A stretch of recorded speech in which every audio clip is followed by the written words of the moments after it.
Hello, everyone, and welcome to another episode of Slightly Mental Podcast. Today, my guest is Helen Snape. Hello, Helen. How are you? I'm well, Sam. I'm a little bit tired because my brain was overthinking last night, but I'm well. I'm excited about our conversation today. Thank you. Fantastic. So am I.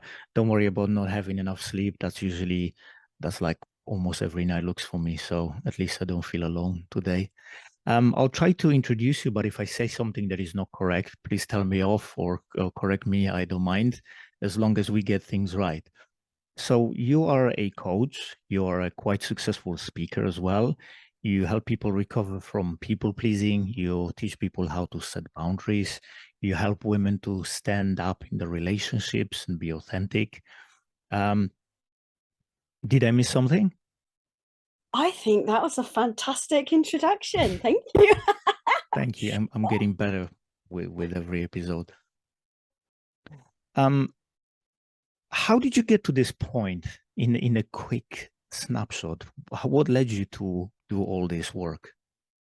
Mm. In summary, it started with me wanting to change from working in human resources to becoming a coach because I always enjoyed the more developmental side of Hmm. things and coaching and mentoring people, and a few people suggested that I became a coach, and I eventually listened to them. So I went and trained as a coach with the intention of becoming a career coach because Hmm. that would fit very nicely with my HR background. But as you know, Sam, as you become a coach and you train, you go on your own journey of self-development and learning. And along the way, I realized that actually that wasn't really going to fuel my passion, and that if I was going to become, a full-time self-employed coach, it really needed to be about something that I'm truly like passionate about. And when I really searched my soul, it was to help other women that are in a place that I was, I guess, about 8 years ago, like just coming to the realization that I was like the ultimate people pleaser, feeling completely stuck about it and not knowing what to do about it. Mm, I totally resonate with that. I was a massive people pleaser. And I think the worst thing about it is that for years, you don't realize that that's the case. You just want to be nice to everybody. You just want people to get along. You just want people to be happy, but actually you sacrifice your own happiness. I want to ask a question about your relationship, your marriage. You're quite open about it, but if you don't want to go into great details, let's not. Um, you you have mentioned that it have been an abusive relationship, and I would like to find out in what ways or what behaviors your husband presented that you would say are abusive. And I know it's not probably a pleasant thing to talk about, but I also think there probably are women out there who are going Mm, through similar relationships, and maybe they don't even realize that this is not okay, that this is a psychological or emotional abuse, and maybe yeah, it will help them recognize that that actually is not okay. So if yeah, you can talk a little bit about that, I would really appreciate. yeah. So I mean, I didn't recognize the red flags in the relationship from the outset. Um, I would say that my ex-husband, he started off with what you'd call love bombing, Mm, which is where you basically you give somebody like excessive amounts of attention. It's just like over the top. He would buy me presents, he would like visit me like all the time, just wanted to spend all his time with me. And I didn't recognize it as love bombing. I just thought, oh wow, like he's so into me, and mm, oh, this attention is amazing. So it's just something to be aware of. Like if somebody like tries to escalate the relationship really quickly, that might be a little bit of a sign that something's not quite right. Um, and then he began to isolate me from my friends and family, which I kind of went along with because I was a people pleaser and I wanted to make him happy. mm, Um, but he would find reasons to argue with my family. That Mm, he would take umbrage with something that they said, and he would say, you know, that that was an insult to him or it was insulting to me, and I didn't understand where he was coming from, but you know, but he was my husband, so I believed him and I wanted to take his side. But it just created this rift between me and my family, and I ended up cut off from my family. You know, we moved to a different city, so I was basically cut off from my friends, and so I ended up with like no support network. Um, so that was one thing. He was also quite. He was also very, yeah, he was very controlling. So, for example, you know, I wouldn't go and socialize with coworkers after work because he expected me to come home, prepare a meal, and you know, for it to be like on the table by a particular time. And if it wasn't, then you know, then I was going to pay for that. mm, Now it wasn't a violent marriage, so I would say it was more like kind of psychological and emotional abuse. But so I just knew, you know, if I didn't kind of comply with what he wanted, then he was going to make my life miserable in one way or another. You know, mm, either he would directly get upset and very angry about it, and he would fly into a rage, or it would be maybe more subtle, like he'd find something else to pick on and go off on one mm, about that.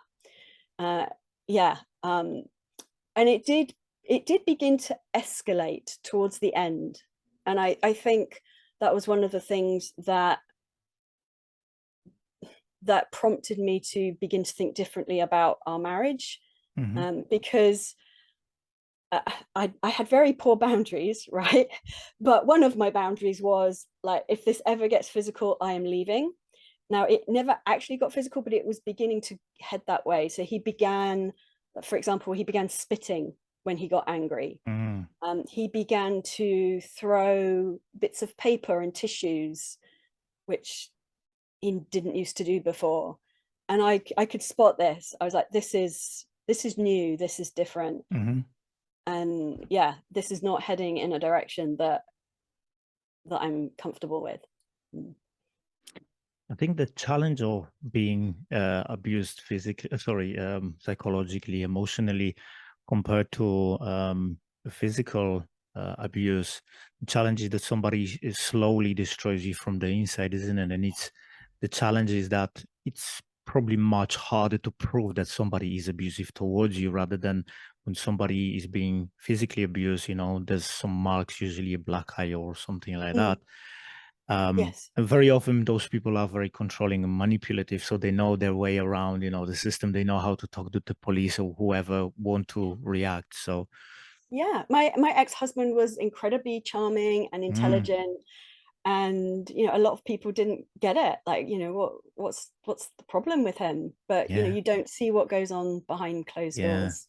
How Yeah. can you complain about this lovely man? Just look at him; he's so charming, right? Mhm. Yeah. Yeah, Do you find that many women would justify actions of their husband when they're being abused in a way that, oh, he's just under a lot of stress, you just have to get through this and that? absolutely. I was justifying my husband's behavior all the time. Yeah. Or or just trying to avoid questions about it, because you know, like what could I do about it? But yeah, I and I believed what he told me, you know, that he was under a lot of stress, he thought he had different health conditions. um and so I thought, oh, you know, well, oh, it's not really his fault, you know, he had his own childhood traumas as Hmm. well. So you know, I felt sorry for him, and I guess in all of that, I neglected to take care of myself. Thank you for being so open and honest. I know it must not be the easiest thing to talk about. I got the copy of your ebook, which is brilliant. If anybody's interested, I have it in a big print, black and white, but you can get it in color. Building Healthy Boundaries. It's available from your website, helensnape.com, free even. Um, and I've read it in massive prints because I don't know how my printer works. So I gave it a little go. And there's a part that really stands out for me. Right in the beginning, you said, I knew it wasn't my fault that my husband had been abusive, but I recognized that I had entered the marriage voluntarily when the warning signs had been there and I had stayed far too long. What Mm. stands out for me here is, first of all, a massive amount of courage to actually recognize that this has been going on, this is not good for me, and I have been accepting that in a way. But also a lot of self-awareness. So we already mentioned something that he was love bombing you in the beginning, but were there other warning signs before you actually got into a serious relationship and got married? Yeah, so in the very beginning, like, he did occasionally fly into rages, and it was so out of my experience. Like, I didn't know what to make of it. You know, maybe I should have been running in completely the opposite direction. But I was just like, I just don't understand this behavior. And then of course, you know, he gave me all the explanations of why he did this and how he felt so bad about it. And so I just ended up feeling sorry for him. Yeah, yeah. So how were you dealing with all that? Were you always focused on how he was feeling, or what was his experience, or how did you deal with being treated that way for so long? I was like so focused on him. Yeah, like I made my world revolve around Mm, him. I thought it was selfish to think about how mm. I was feeling and what I needed. Like that wasn't important. Mm. And he probably very skillfully reassured you in that. Ah. Um, um, so do you remember the moment when you made a final decision to actually leave and create a different life for yourself? Yeah. There's the smile. Yeah. Well, I think the turning point came when I got a phone call from my mum, Mhm. which was very rare because, you know, because we weren't really talking to each other. But she rang me to tell me that she had been diagnosed with myeloma, which is an incurable cancer. And she just, you know, she wanted to let me know. And when she told me that, I realized that I wanted to go and visit them, my parents, and that that was going to be difficult to do because my husband, you know, would expect me to be looking after him. Mm, And it made me really angry.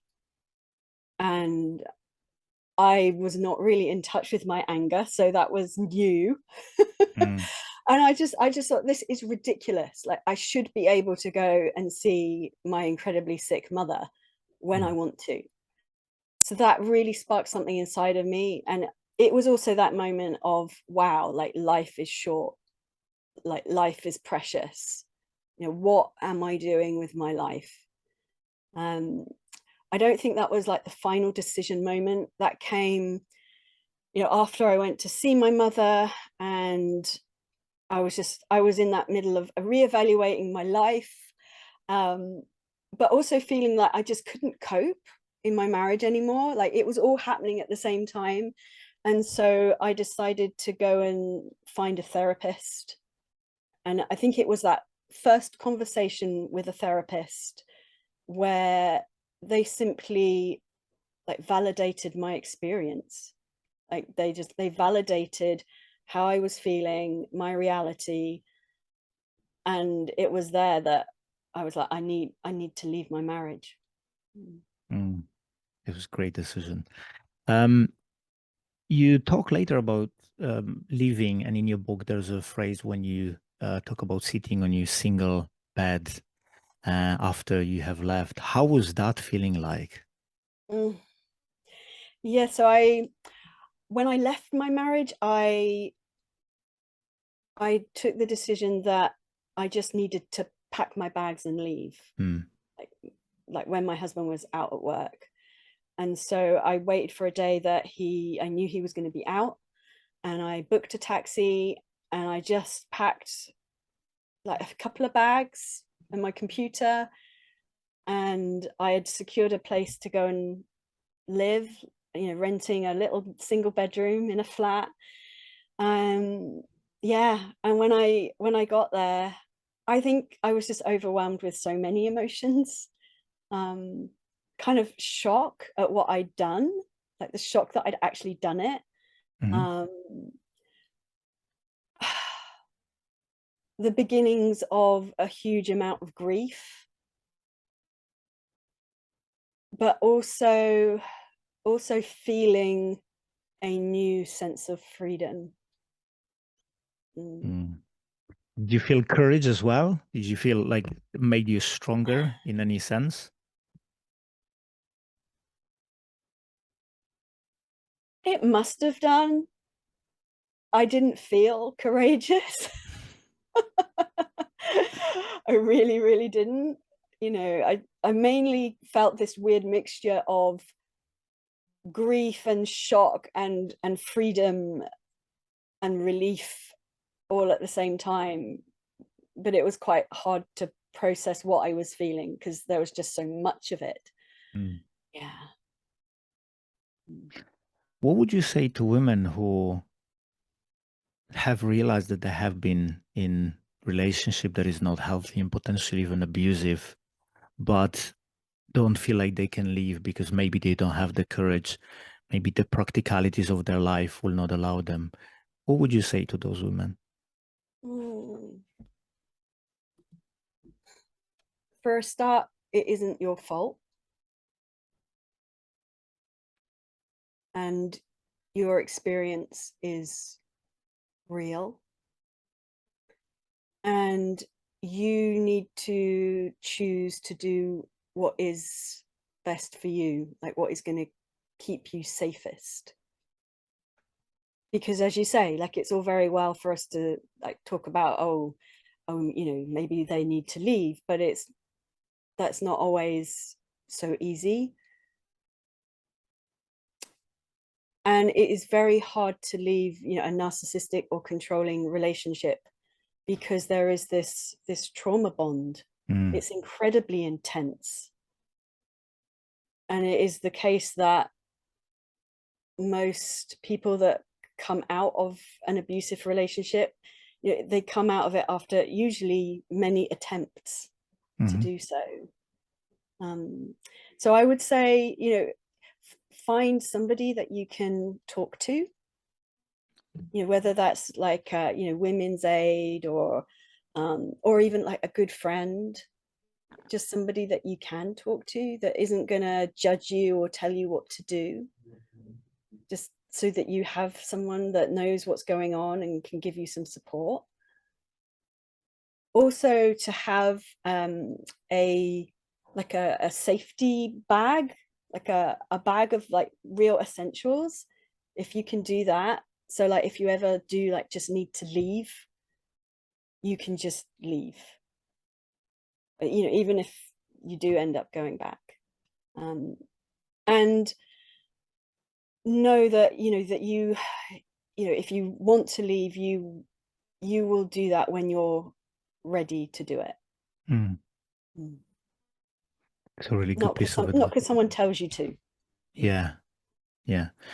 Um, Considering all those experiences that you had with your husband and in your relationship, I haven't seen you talking badly about him. Maybe I missed something, but I haven't seen you talking badly about it. Usually the inclination is that when you realize somebody have been abusive towards you, especially for such a long time, or somebody been bullying you, mistreating you, the natural inclination is to talk badly about that person and wish them, bad things and all of that. What's up with that? um it's compassion Mm, for him, and I suppose it's my hope that he will get the help that he needs.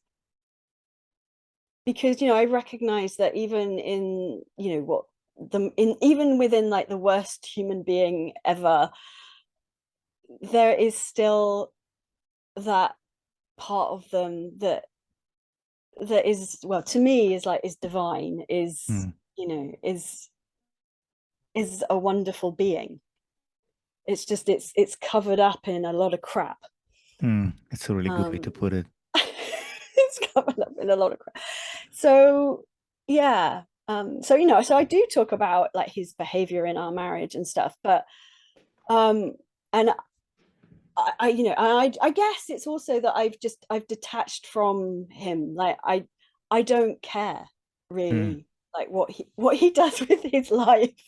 Like just good luck to him, right? Like I pray that he finds what he needs. He can change and have a better life. I have no idea whether that's possible. Um yeah. I think the best revenge is just moving on and Mm. creating a better life for yourself and showing the other person that without you, I can still have a good life and healthy life. I think Frank Sinatra Jr. said that the best revenge is a massive success. So that helped me massively in the moments when you think about people mistreated you somewhere in the past, and sometimes that pops up and the anger shows up and you want to pay them back. And then you realize the best way I can pay them back is if I do something good for myself. Um, so yeah, that's a really good mindset. I want to talk a little bit about people pleasing. What do you think Mm. people become people pleasers? Mm. Pretty much every person that I've spoken to that identifies as a people pleaser has said That's that me. it's been a pattern for their whole life. Mm, So that tells me it starts from childhood.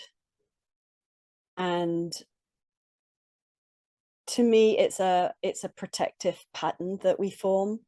So I describe people pleasing as a pattern, a very well ingrained pattern of behaviors, thoughts, feelings, bodily reactions. And it comes from feeling the need to hide parts of ourselves and to make other people happy so that we can get the love and attention that we need. it's a great way to put it. And I think conditioning by parents and environment also play a role. Thinking about when I was growing up and parents just telling young girls, just be a nice girl, and boys, just be a good boy. And we get praise for, just being quiet, playing somewhere quietly in the corner and not causing any trouble. But actually, what I think you want is your kid to be exploratory and experience life. And it's surprising how that shows up in your later life. And I only realized that I was a people pleaser when I had my crisis and I considered suicide. So yeah, it can get really serious. Yeah. Um, what do you think are negative effects of being a people pleaser in someone's daily life? It affects every area of your life, I believe, because how you show up in one area of your life tends to be how you show up in every area of Yeah, your life. So in your relationships, for example, it means that they tend to be more shallow than you would like, mm, because you're desperately trying to mold yourself or to fit in with what you think the other person wants you to be. And by doing that, they can't really get to know the real you. yeah. So you're just like presenting this mask. So that goes for, intimate relationships, for friendships. It means that you can end up in friendships that are perhaps like really one-sided, like where you end up listening to the other person's problems for hours, and then suddenly there's no time to talk about yourself. That resonates a lot. Mm. Um, yeah, I think that's the problem. You never have the opportunity to show your true self. You do what you think the other person wants so that you can, as you mentioned before, you get the love and attention, but actually that's not real, is it? It's just like getting a pat on the head, but without creating a stronger bond.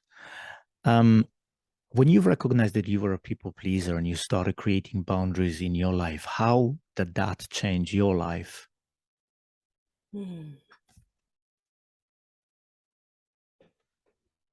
It's made my life more manageable and simpler because I'm no longer agreeing to get involved with so much stuff Mm. that I would have just said yes to before. Hmm. So it saves me time, it saves me energy, and it actually helps me refocus on what I want to be creating in my own life rather than shaping my life around other people and what they want or what they expect from me. Mm. Yeah, great. That's a big change. I've noticed that as well. That you don't just run around like a headless chicken trying to make everybody happy. You focus on your own well-being. And the flip side of that is that when you look after yourself, then you create stronger boundaries with people. Then you have more to give to people, actually, more meaningful stuff, your time, your attention. And it's not just attention and time for praise, but it's genuine. You don't expect anything back. I think there Mm. are a lot of misconceptions about boundaries. People think that when you start creating boundaries, you're just arrogant, you just self-centered, cocky, you're just an egoist, you know. What do you think healthy boundaries are really about?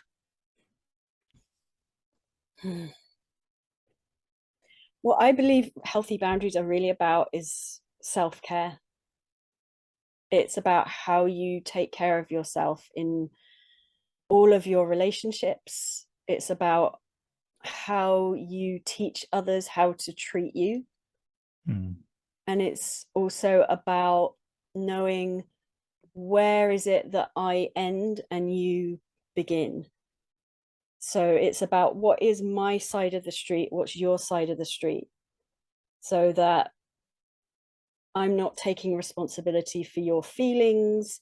I'm not mixing up your issues with my issues. I'm not taking on your problems as my problems. Mm. I think that's quite hard to distinguish, especially if you're in a relationship, isn't it? Because you want to help the other person, you want to be the partner, you want to be support, and sometimes it's easy to get lost in those things and not have boundaries. Um, how would you say someone who wants to create boundaries? How would you say they can start? What can they do to start create boundaries in their life? Good question, Sam. Thank you. Oh,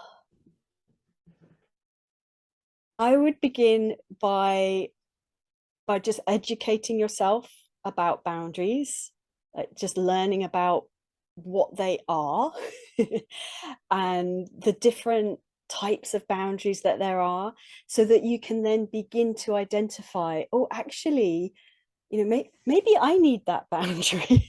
Yeah. Yeah. And then you can begin to also look at prioritizing your boundaries. You can begin to identify, what are my kind of like just cherry on top nice to have boundaries. What are ones that are just like desirable, they're like a preference, and what are my red lines, like this I've absolutely got to have.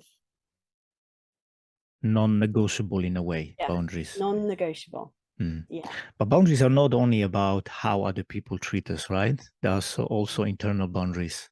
yeah, yes, What would those yes. be? What would those relate to? So again, it to me, it does come back to how am I taking care of myself? So, for example, I could have a mental boundary about how long I'm going to let myself worry about something. I could say to myself, okay, I'm going to let myself worry about this for 10 minutes Yeah. and then I'm going to move on. I could have a boundary around exercise. Like I could be like, well, I want to take care of my body, so I'm going to make sure that I take myself out for a walk like every day.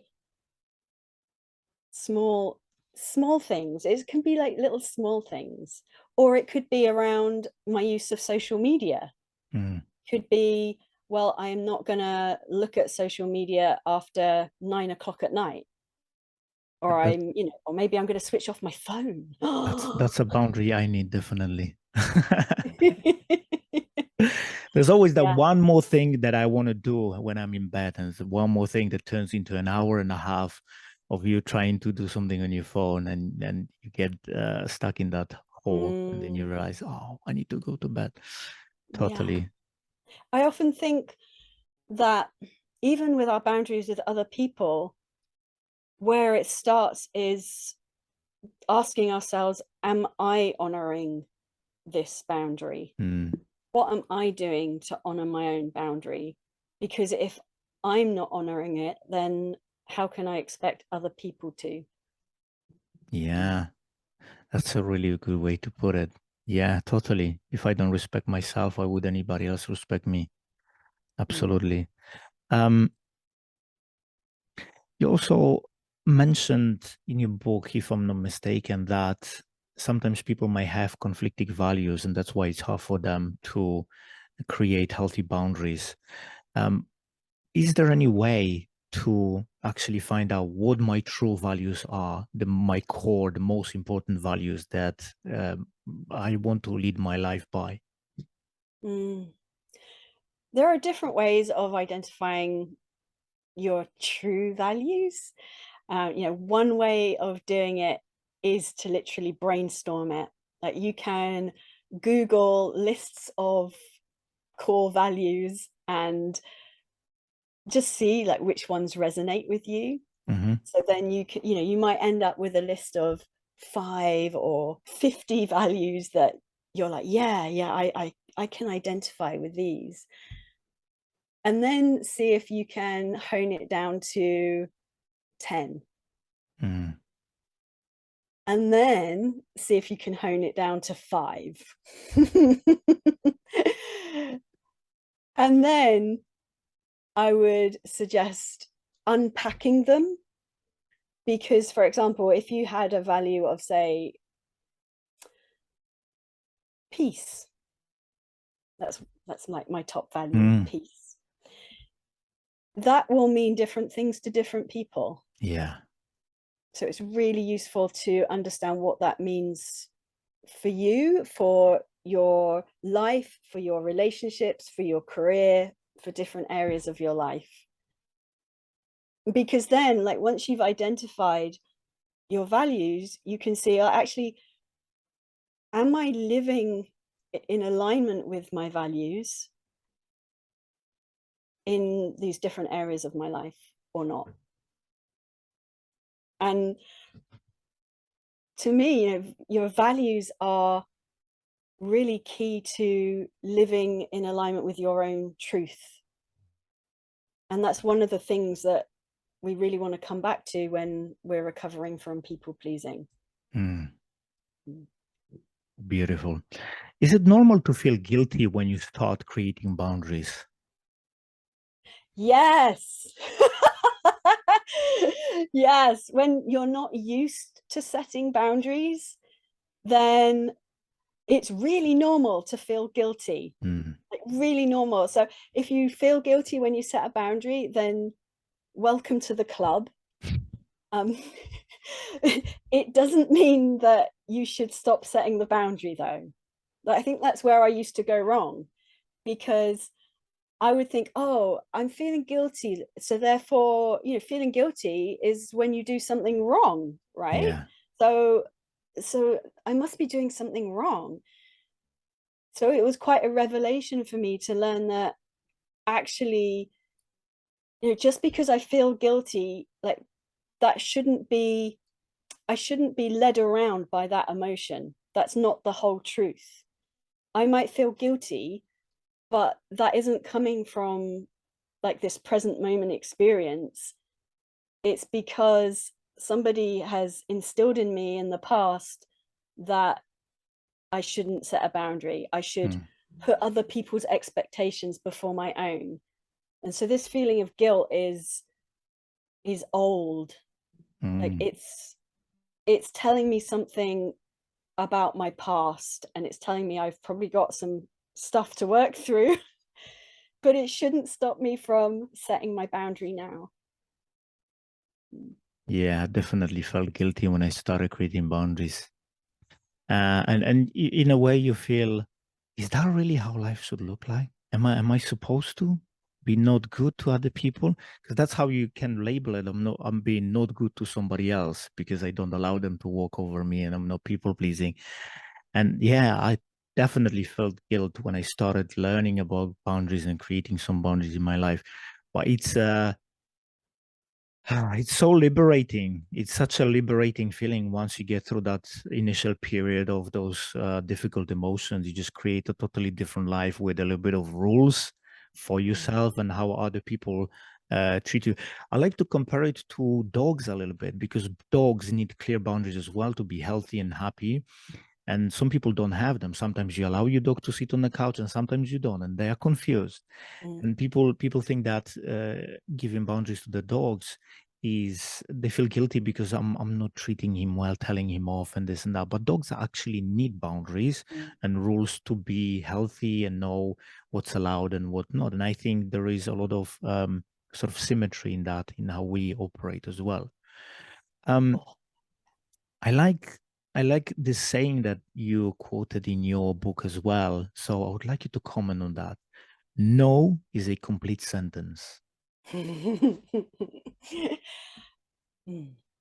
No is a complete sentence. We don't have to explain ourselves to everyone. If we don't want to do something, then we can simply say no.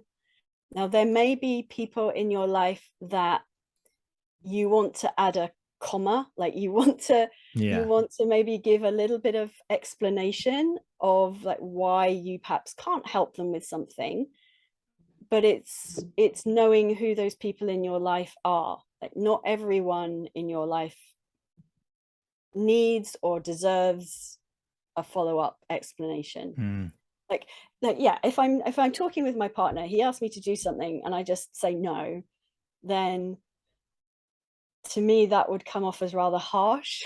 yeah. I would want to explain, Mm, because of our relationship.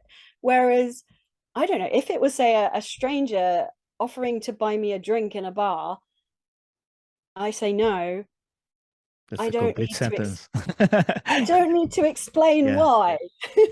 I don't owe them anything. Why do Mm. you think we feel that need to explain ourselves and justify our existence? Mm. I think it's very common with people pleasers, isn't it? Everything I have to say why. I can't see you tomorrow because of this and that and that and that. And the explanation I found that is never good enough for somebody else who's used to you being there always. Mm. So why do you think that is? I think it's because we have got used to not having boundaries, and so it feels like such a huge deal to exert a boundary that we Mm, feel like we have to justify it. We feel like, we have to explain it, because otherwise the other person won't understand and they won't accept it just for what it is. Whereas, a healthy person will accept your boundaries. Like, as you were saying, it's people that maybe took advantage of you not having boundaries yeah.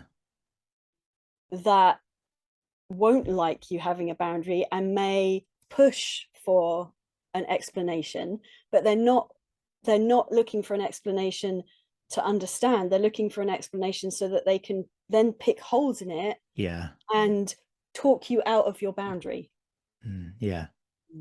I found that when I was younger and relating to work, whenever somebody would ask me to stay longer, I would always say yes.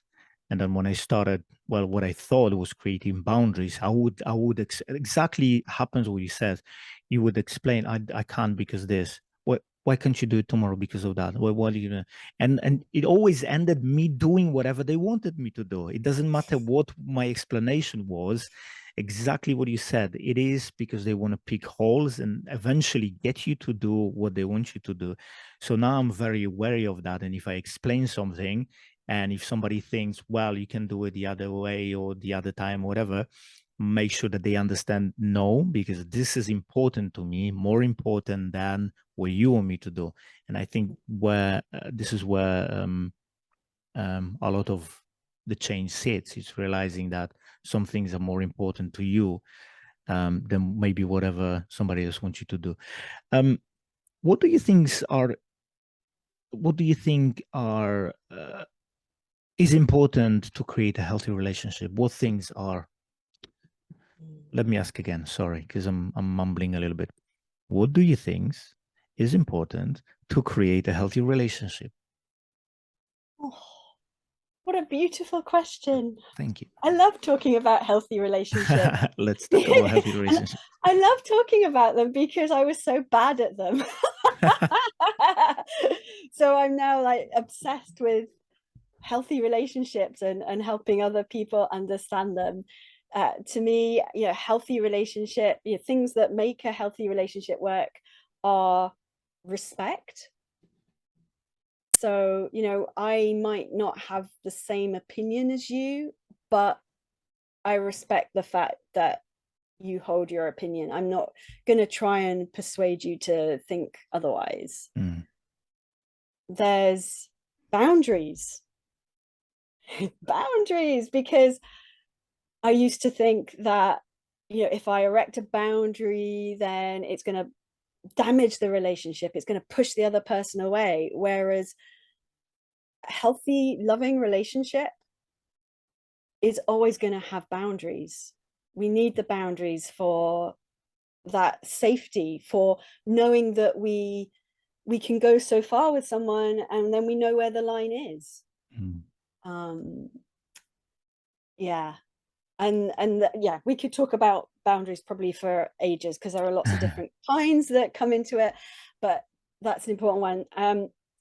Open communication, and in particular open emotional communication, because particularly with with intimate relationships, I see couples that they end up talking about like the practical stuff, Yeah. like who's gonna take out the bin, or Yeah. who's gonna cook dinner, who's gonna take the kids to school, but they stop talking about actually how they're feeling. They if they're annoyed about something, they'll sweep it under the carpet because they just don't want to deal with it, or they don't have the time, and this all builds up. Whereas we want to nip issues in the bud. Like, we need to say when things are not okay. We need to be able to speak up for what we need. Mm. Mm. I think that's a part that's missing very often. Looking at my past relationships, what I observe with my friends when I talk to them, quite often that conversation is missing about how am I feeling.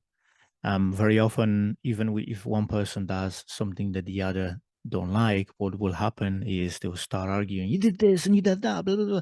And it escalates. And then we talk about how in 1975 I gave you a pound and you never gave it back. Or how did you speak to my mother this way, blah, blah, blah, 20 years ago.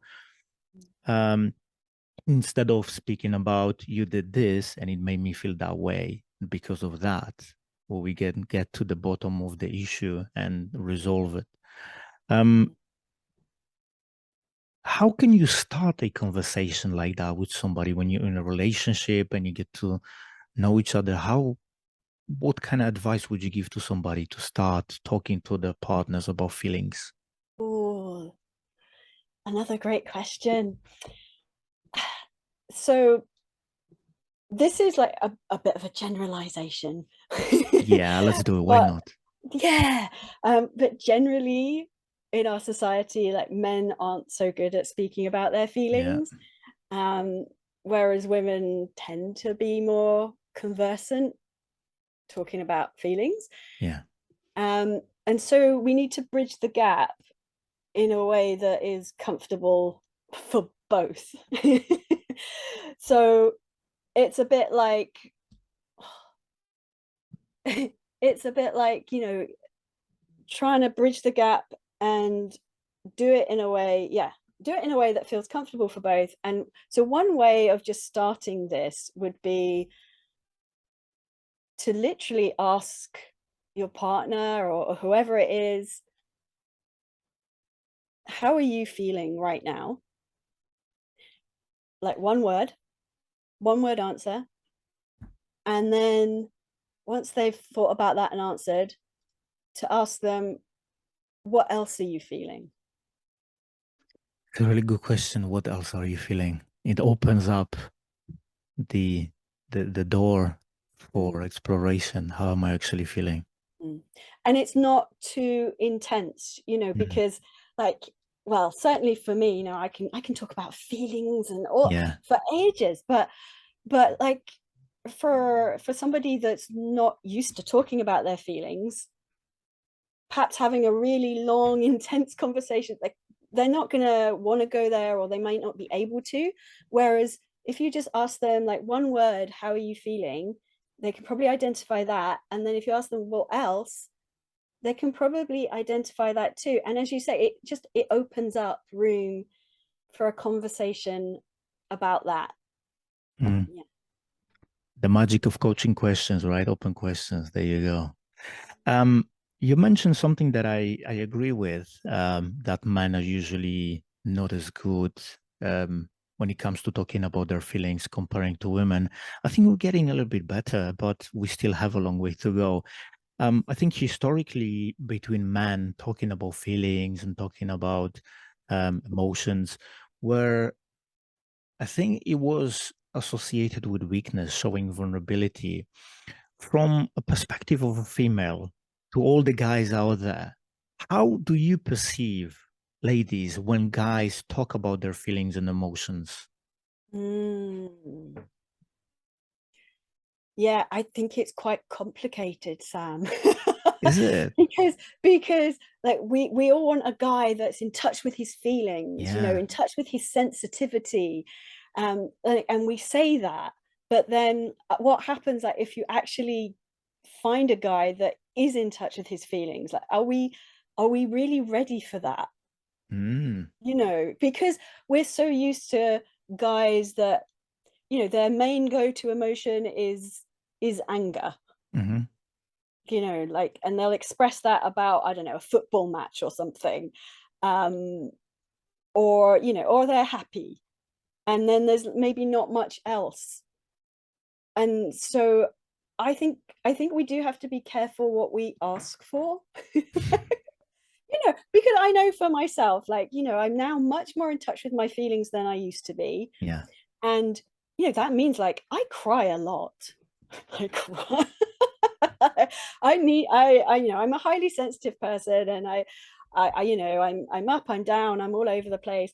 I'm like, do I could I really handle a guy that's really in touch with his emotions?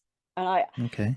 I think it's a really interesting question. I think it's a wonderful journey to be going on together. Yeah. I didn't expect answer like that, to be honest. I thought that you will either say that it's yeah, we like it and we it's attractive, or you would say, well, no, I prefer a guy who just take an axe, go and chop a tree, make it into firewood, and go and hunt a buffalo to feed the family. Um, but it's a really good it's a really good eye opener, because it in my way, in my thinking, it takes a little bit of pressure off men, the pressure that you have to talk about your feelings because that's what women expect, because we may feel like you're ready for that.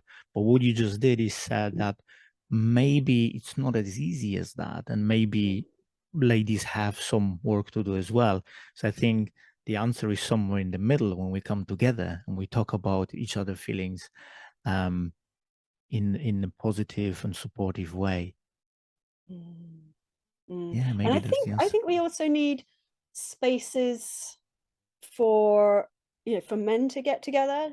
Yeah. to be able to talk about these things, and also spaces for women to do the same. I do think that really helps.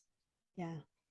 Yeah, guys to get together and talk about cars and football, and women talk about shoes and bags. Yeah, that's a That's big not really what generalization. I meant.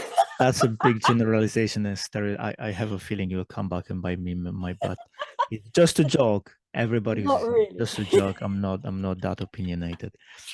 Uh, um, I really appreciate you being here with me today. It was amazingly interesting conversation.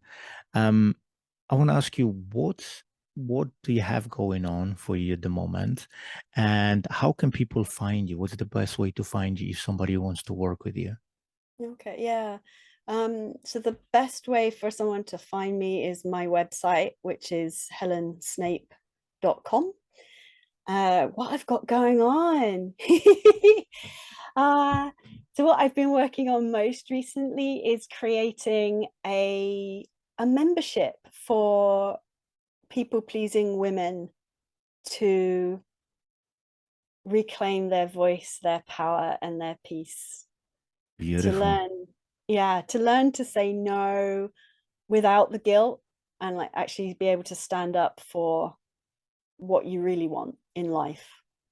Yeah. So that's relatively new. I just started that in July, and it's beautiful, because it's, for me, it's enabling me to bring together like everything that I've been learning on my own journey and through studies and everything, into helping other women on their recovery journeys. Yeah. Yeah, beautiful. Um, what I can say is thank you so much for your time. Really interesting conversation. Um, I want to see what comes next. I follow you on social media, and there's always some really good content from you about relationships specifically and people pleasing, which I have been plagued with previously. I consider myself a recovering people pleaser as well. Thank you very much for your time, and good luck with your new group. I'm sure it will do fantastic. And again, if anybody is interested in Helen's audiobook, you can get it from her website for free, and it's really interesting. I would recommend. Thank you very much, Helen, for your time, and Thank I you. wish you all the best. Thank you, Sam. I've really enjoyed our conversation. Good to know. Thank you so much for your time.